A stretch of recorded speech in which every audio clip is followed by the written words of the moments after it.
सवाल को आपने इसी तरह तरतीब से करना है। तस्वीर में भेज चुका हूँ, वीडियो में भी आप इसको देख लें। इसमें सिर्फ जो आपका सवाल था कि सर होल कॉम्प्लीमेंट लेना नहीं आ रहा, तो जिस तरह ये देखें, सबसे पहले लेफ़्ट हैंड साइड की बात करते हैं। A union B whole complement आपने मालूम करना था।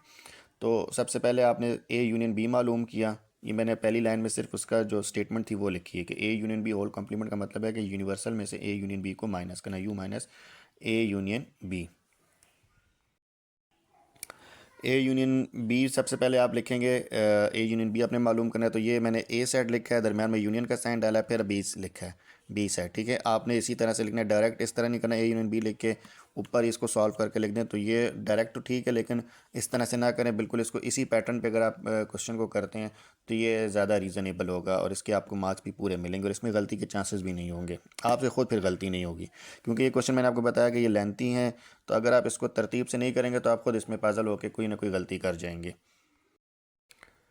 तो सबसे पहले हमने ए यूनियन बी लिख लिया। ए यूनियन बी लेने के बाद अब हमने लिखा now we have to calculate A union B का होल कॉम्प्लीमेंट। तो हमने उसको अगेन लिखा U minus A union B. तो ये अब देखिए, इसके नीचे मैंने यू सेट लिखा है, यूनिवर्सल सेट, जो कि आपके पास गिवन है यहाँ पे 0 से 1 2 3 से लेके 20 तक, यानी कि होल नंबर 0 से लेके 20 तक। माइनस फिर ए यूनियन बी आपने लिखा, ये आपके पास जो आया था आपने वो एज इट इज़ लिख दिया, वो भी 0 से लेके 20 तक है, होल नंबर्स हैं। जब इसको इसमें से माइनस कर दिया, यानी कि हर नंबर इसमें से, ये इधर भी जीरो इधर भी जीरो, ये कट हो गए दोनों तरफ। वन है, वन भी कट गया, टू है वो भी कट गया, थ्री भी कट गया, तो ऑन 20 तक सारे नंबर्स कट जाते हैं। तो पीछे क्या बचेगा इस यूनिवर्सल सेट में? कुछ भी नहीं बचेगा। Universal set basically cancel out हो जाएगा ए यूनियन बी से। तो यहाँ पे आपके पास क्या आ जाएगा? नल सेट आ जाएगा। तो ए यूनियन बी आपके पास नल सेट आ गई, आपके पास लेफ्ट हैंड साइड आ गई। अब जो आपने राइट हैंड साइड सॉल्व करनी थी, उसके लिए आपके पास क्या था कि आपने ए कॉम्प्लीमेंट, आपने बेसिकली ये बनाना था A complement intersection B complement. तो इसका मतलब पहले आपने ए कॉम्प्लीमेंट लेना है। तो ए कॉम्प्लीमेंट का मतलब है यू माइनस ए। तो यूनिवर्सल सेट लिखा, माइनस का साइन डाला और फिर उसके बाद आपने जो सेट ए था वो लिखा। यानी कि क्या है कि होल नंबर है 0 से लेकर 20 तक, उसमें से आपने ऑड नंबर्स 1 से लेकर 19 तक के जो ऑड नंबर्स हैं वो माइनस कर दें। तो पीछे आपके पास क्या बचेगा? आपके पास ऑल इवन होल नंबर्स बचेंगे, यानी कि 0 2 4 6 से लेके 20 तक। ये आपके पास ए कॉम्प्लीमेंट आ गया।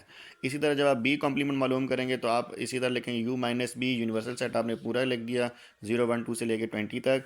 एंड आपके पास बी जो है वो आपके पास है 0 2 4 20, वो आपने लिखा। अब जब आप 0 2 4 20 को इसमें से माइनस करेंगे तो सिर्फ आपके पास ऑड नंबर्स रह जाएंगे 1 3 5 19, 1 3 5 से लेकर 19 तक। तो अब आप देखें, अब आपने बी कॉम्प्लीमेंट भी मालूम कर लिया, तो अब आपने लेना है A complement intersection B complement. A complement आपके पास आए हैं तमाम के तमाम इवन नंबर्स बशमूल जीरो ना के जीरो के, ठीक है, 0 2 4 6 से लेके 20 तक।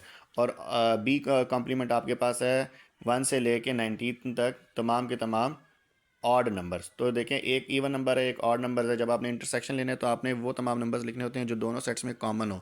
तो एक आपके पास पूरा इवन नंबर, एक ऑड नंबर है, इन दोनों में कुछ भी कॉमन नहीं है, लिहाजा इसका आपके पास क्या आंसर आएगा? नल सेट आएगा।